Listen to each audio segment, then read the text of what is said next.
FTB Film Study, sponsored by the 409 Tailgate Club. If you're looking for some great holiday gifts for the Penn State or in your life, visit 409tailgateclub.com today. What's up, guys? Another tough loss for Penn State. Today, we're going to talk about Penn State, Michigan. We're going to talk about the amazing fourth down conversions on the game-tying drive, the use of formations. I really like to get Dotson 101. We're going to talk about how do you cover mesh, because Penn State didn't do a very good job of figuring it out. Hey, don't forget, hit like, subscribe, notifications. Let's get at it. So let's take a look at this game-tying drive in the fourth quarter that Penn State puts together. It's really impressive to see what they do. And I really want to spend some time talking about the play calling during these fourth down conversions and how they really march the ball down the field effectively. So, all right, now I want to show you something. There's a bunch of motion that Penn State uses on the next two drives because they want to determine if Michigan's in man or zone. Dotson goes in motion and they follow. It's very simple, very easy to key. Now that bunch formation you're seeing right here, this is a man-to-man killer. And what they're going to run right here is they're going to run what's called a spacing concept. And it's just basically a man beater.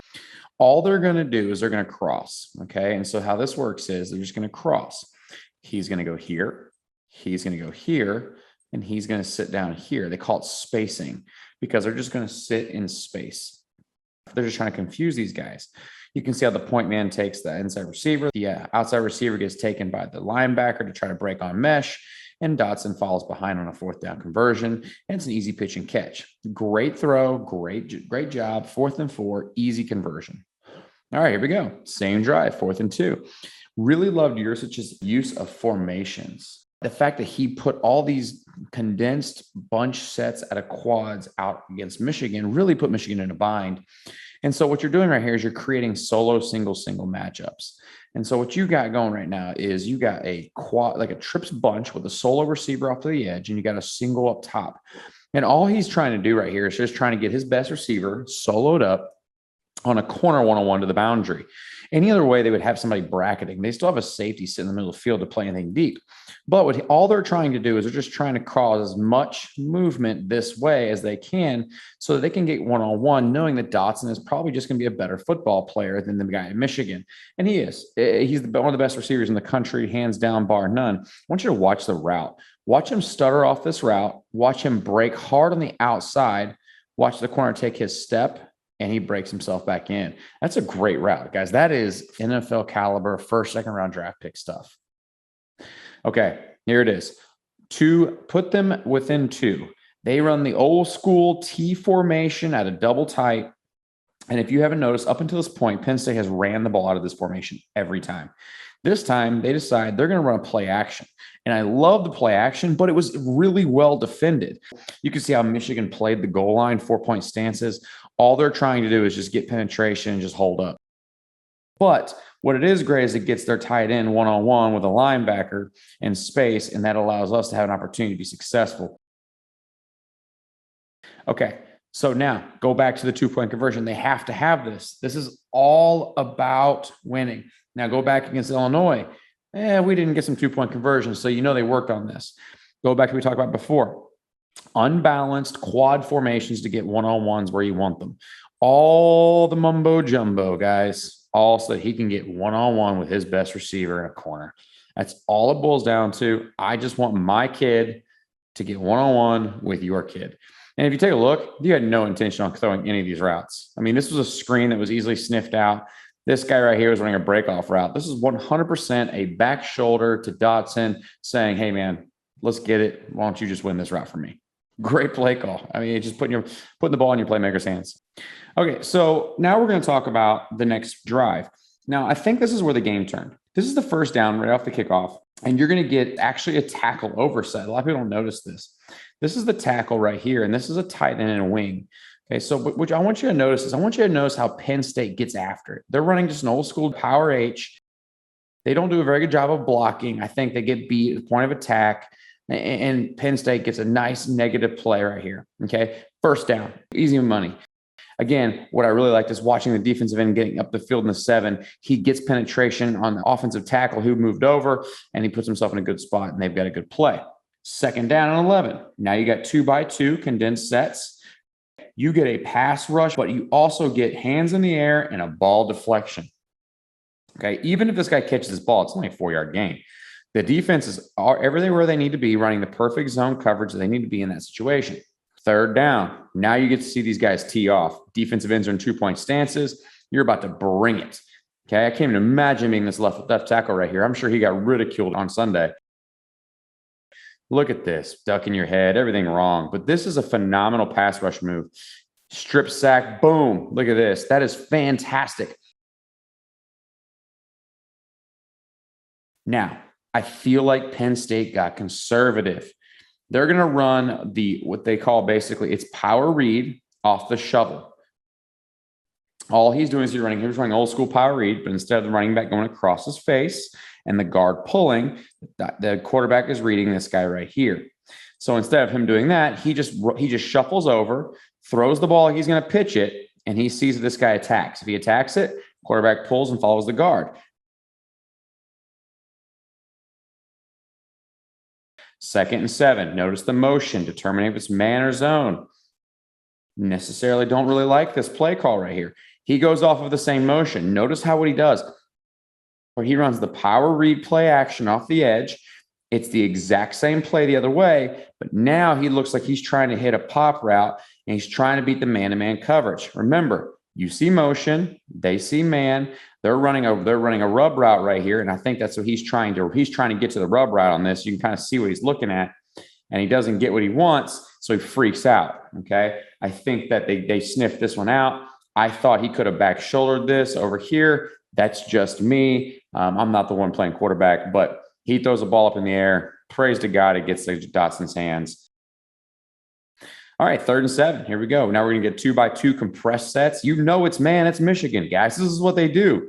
They're going to come. They're bringing 6 now. They're bringing 6. Guys, this is what Michigan does.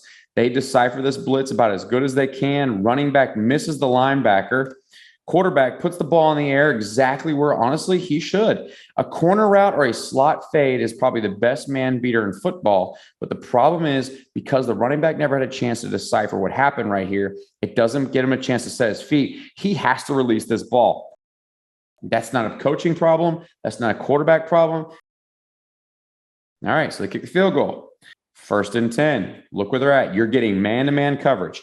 You're getting man. Okay, Michigan is a straight run team. Here's your one high safety look right here. Michigan sees this. They see man. They're just going to run insert zone. Nothing on the ground. Nothing. Let's go back to the next play. Now we're in a trips nub. So we got trips. We're nubbed. Okay. They know that being this compressed against man, people are going to get rubbed off. Okay. Let's talk about this. This is simply mesh. This play was designed to go to the tight end all the way. And you can tell 2 different ways. 1, he's the one that goes under everything. 2, watch the quarterback's eyes. The quarterback's eyes never leave 83. He knew where he was going the whole time. Now, what does this mean and why is this bad defense? Okay. Number 4 is a true freshman, guys. My man right here, I feel bad for him. Okay. But what you need to understand is he sees this guy going across. He has to play this thing high, and he has to play it outside because if this kid will run a corner out, he's got to be able to jump it. He's in what we like to call no man's land.